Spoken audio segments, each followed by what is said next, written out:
महिलाएं राष्ट्र और समाज में पुरुषों जितनी ही सक्षम हैं। महिला हर क्षेत्र में अपना हुनर दिखा रही हैं और समाज के विकास में योगदान दे रही हैं। हालांकि आज भी महिलाओं को पुरुषों के समान सम्मान और अवसर नहीं मिलते। इसकी एक वजह महिलाओं को उनके अधिकारों के बारे में पता ना होना है। कई मामले में भी अधिकारों की जानकारी ना होने से महिलाएं समान अवसर से दूर रह जाती हैं। महिलाओं की भागीदारी का हर क्षेत्र में बढ़ावा देने और महिलाओं को उनके अधिकारों के बारे में जागरूक करने के लिए हर वर्ष 8 मार्च यानी आज ही के दिन अंतर्राष्ट्रीय महिला दिवस मनाया जाता है। इस दिन को मनाने की शुरुआत 1909 में हुई थी। महिला दिवस 8 मार्च को मनाने की एक खास वजह है। अमेरिका में कामकाजी महिलाओं ने 8 मार्च को अपने अधिकारों को लेकर आंदोलन करते हुए मार्च निकाला था, जिसके बाद सोशलिस्ट पार्टी ने इस दिन को महिला दिवस मनाने का ऐलान किया। बाद में 1917 में पहले विश्व युद्ध के दौरान रूस की महिलाओं ने ब्रेड और पीस के लिए हड़ताल किया। बाद में सम्राट निकोलस ने अपना पद त्याग दिया और महिलाओं को मतदान का अधिकार दिया।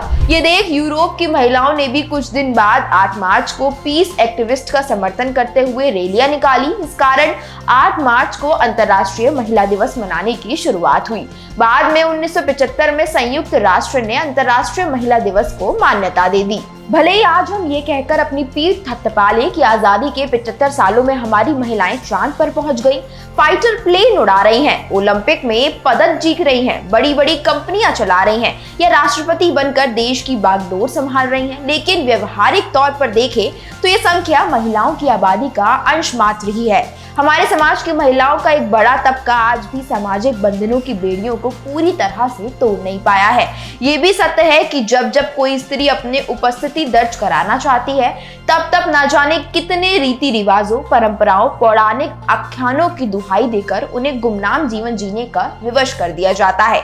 इसलिए जानना बेहद जरूरी है कि तेजी से विकास के पथ पर अग्रसर भारत में शैक्षिक, सामाजिक, राजनीतिक, धार्मिक व आर्थिक स्तर पर महिलाओं ने अब तक कितनी दूरी तय की है। प्राचीन भारतीय संस्कृति में महिलाओं को पुरुषों के बराबर माना जाता था और लिंग के आधार पर कोई भेदभाव नहीं किया जाता था। इसके बजाय महिलाओं को समाज द्वारा सम्मानित किया जाता था और उस समय समाज महिलाओं को जननी मानता था, जिसका अर्थ है माँ। हिंदू धर्म ग्रंथों में नारी को देवी माना गया है। वे अपने पूर्ण बुनियादी अधिकारों का आनंद लेते थे, जहां वे शिक्षा प्राप्त करने के लिए स्वतंत्र थे। उस समय ऋषियों की पत्नी अपने पतियों के साथ आध्यात्मिक गतिविधियों में भाग लेने के लिए तैयार हो सकती थी। उन्हें अर्धांगिनी के रूप में जाना जाता था। उस काल में स्त्रियों को भी पुरुषों के समान ही जीवन जीने को मिलता था। भारतीय इतिहास में महिलाएं अपने जीवन में 2 चीजों से गुजरी हैं, एक है अधीनता और है मुक्ति। समय के साथ साथ उनकी स्थिति भले ही बदल गई हो, लेकिन वैदिक युग में वे नश्वरता और आदर्शों के पूर्ण रक्षक और संरक्षक के प्रतीक थे। बात अगर मध्यकाल में भारत में महिला सशक्तिकरण की करें तो प्रारंभिक वैदिक काल में लिंगों के बीच अखंडता की गुंजाइश थी, लेकिन बाद में वैदिक काल में किस तरह उनके बीच अखंडता और समानता में गिरावट आ गई। विशेषकर महिलाओं की स्थिति जो प्रारंभिक वैदिक काल में समान थी, बाद में वो नीचे और गिर गई। महिलाओं को शादी करने या घरेलू जीवन में शामिल होने और अपने पतियों के प्रति अटूट समर्पण रखने के लिए मजबूर किया गया। उन्हें उस समय माता पिता को कन्या के जन्म पर शर्म आती थी। एक समय ऐसा आया जब महिलाओं को शरीर को ढकने वाला घूंघट पर्दा अपनाना पड़ा, जिससे उनकी स्वतंत्रता पर असर पड़ा। सती प्रथा, जौहर और लड़कियों के लिए शिक्षा ना होना, विधवा, पुनर्विवाह, बाल विवाह जैसे कई प्रतिबंध थे। फिर जैसे समय बीतता गया, समाज बदलावों के साथ विकसित हुआ और किस तरह महिलाओं को अपने अधिकारों और शक्तियों का आनंद लेने का मौका मिला, लेकिन ये समाज के हर महिला के लिए उपलब्ध नहीं था।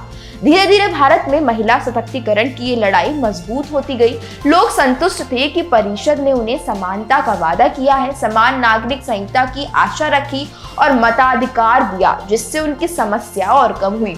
इससे उत्पीड़न, भेदभाव, दहेज, हत्या, बेरोजगारी, स्वास्थ्य देखभाल की कमी और शिशु मृत्यु दर आदि की दर में वृद्धि हो गई। महिलाओं की राजनीतिक और आर्थिक भागीदारी बहुत कम थी। राजनीति और अर्थव्यवस्था में महिलाओं की भूमिका भारत में महिला सशक्तिकरण का सबसे प्रभावी और महत्वपूर्ण चरण है।